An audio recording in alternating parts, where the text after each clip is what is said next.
$2,700 a year. That's the number Herbert keeps coming back to, not because it's dramatic, but because it's quiet. It's the amount this household loses annually without splurging, without luxury, without mistakes, just by operating inside a structure that quietly penalizes stability. Herbert doesn't feel poor. That's the unsettling part. He feels responsible, capable, on track. Two professionals. One in brand communications earning around $66,000. The other in systems administration pulling roughly $78,000. Combined income, about $144,000. On paper, that's strong. Top quarter of earners. The kind of number that should create slack. Instead, it creates tension. 2 months of savings, maybe. A surprise car repair goes on a card. Evenings are short and drained. Weekends disappear into errands and recovery. They follow the instructions. Degrees. Careers. Marriage. Merged accounts. A house in a good area. Everything aligned with the script. So why does it feel like one missed paycheck would knock the wind out of them? That feeling isn't accidental. This is where the real enemy enters. Not impulse spending. Not bad habits. Not laziness. The enemy is baseline capture. Baseline capture is what happens when your fixed costs quietly expand until income growth becomes irrelevant. When every raise is pre-spent by the system before it ever reaches you. Herbert didn't notice when it started. Almost nobody does. It begins politely. A raise feels earned. A slightly better neighborhood feels sensible. A larger mortgage feels justified.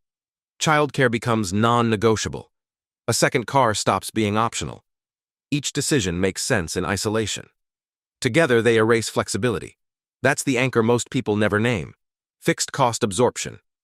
In finance, fixed cost absorption is when recurring, unavoidable expenses expand to consume available income. Housing. Insurance. Childcare. Debt servicing. Healthcare. Once those costs require both incomes just to exist, the system becomes brittle. And this is where identity sneaks in. You're not building this life because you're reckless. You're building it because it fits who you believe you are. Competent. Established. Doing things properly. You're not buying excess. You're buying consistency with your self-image. Baseline capture feeds on that. We were sold a simple equation. 2 incomes equal security. If one person earning $52,000 could support a household decades ago, then 2 people earning similar amounts today should create surplus. Savings. Investments. Freedom. That arithmetic feels obvious. What changed wasn't effort. It wasn't ambition. It was the baseline. Herbert dug into the history. Decades ago, many households ran on one income that covered essentials. Housing took a smaller share of earnings. Healthcare was manageable. Childcare costs were minimal because one parent was home. Most importantly, the second income wasn't active. It existed as dormant capacity. If something went wrong, it could be deployed. That unused capacity was margin. Today, that margin is gone. More than half of partnered households now rely on both incomes just to maintain baseline expenses. The emergency reserve has been converted into a requirement. Baseline capture in action. Costs didn't just rise. They resized themselves around dual paychecks. Median household income has increased over time. But median home prices, adjusted for inflation, have more than doubled relative to wages. Healthcare spending per household has multiplied several times over. Childcare now rivals rent in many regions. The second income didn't create abundance. It filled the hole created by expanding fixed costs. And fixed costs don't contract easily. Now comes the math people avoid. Take the lower of the 2 incomes. Call it $52,000. After taxes, it becomes roughly $36,000. Childcare for one child removes about $14,000. Commuting, insurance, fuel, and depreciation take another $8,000. Convenience spending caused by exhaustion. Meals out, services, time-saving purchases. Adds around $6,000. What's left is under $8,000. A full year of work. Net contribution, roughly $30 a day. That's before anything breaks. This is where the psychological distortion happens. Because the gross income still looks impressive. Banks see it. Lenders see it. You can afford this, they say. Technically true. But no. If nothing ever changes, if no one gets sick, if no job disappears, if no parent needs care, if no child needs additional support, baseline capture assumes permanence. Herbert knows that assumption is dangerous. Earlier households had slack. If the primary earner stumbled, the second income could activate. Today, both incomes are already committed. There is no reserve gear. That's why high-earning households still panic over small emergencies. Why a few $100s feels existential. It isn't income poverty.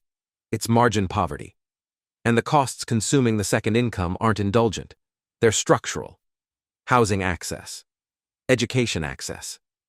Healthcare. Childcare. Look closely at housing. Once dual incomes became common, purchasing power doubled. Prices followed. Not because homes improved proportionally. Because competition intensified. What once required one income now requires two. Baseline capture at scale. Education followed the same logic. School quality ties to location. Location ties to property values. Property values get bid up by dual income buyers. You're not paying tuition directly. You're paying it through your mortgage. Once you enter that bracket, stepping back becomes dangerous. Herbert calls this the loss of elasticity, when reducing income isn't possible without collapse. And elasticity is what separates resilience from fragility. So what's the alternative? Not quitting work, not rejecting modern life. The shift is structural, not dramatic. It's the single income floor. You design your non-negotiables, housing, core bills, essentials, so they can be covered by one income alone. Not comfortably, but safely. The second income stops feeding fixed costs and starts rebuilding margin. Liquidity first. Emergency reserves next. Long-term investing after that. Herbert has seen this repeatedly. Smaller house. Fewer vehicles. Less prestige, more flexibility. Not deprivation. Reallocation. The second income stops disappearing. It starts accumulating. Every saved dollar restores option value. Option value is the ability to adapt without collapse. Over time, compounding does what income alone never could.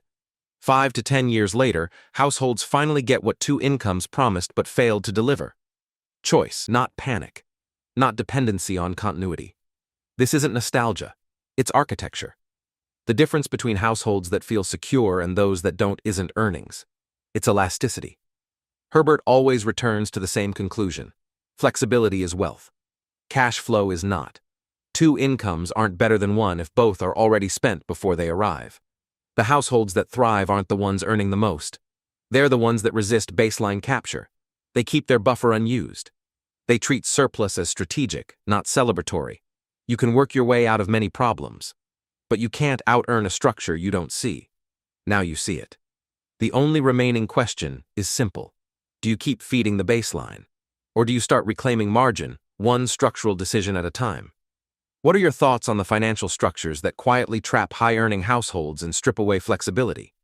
Have you felt baseline capture working in your own life, even when the numbers say you should be fine? Let me know in the comments. I read them all. And if this breakdown helped you see your money a little more clearly, give the video a like and consider subscribing. It genuinely helps the channel reach more people who are stuck inside the same system, but don't yet have the language for it. Until next time, this has been Herbert Invests, where we cut through the noise so you don't have to. Thanks for watching.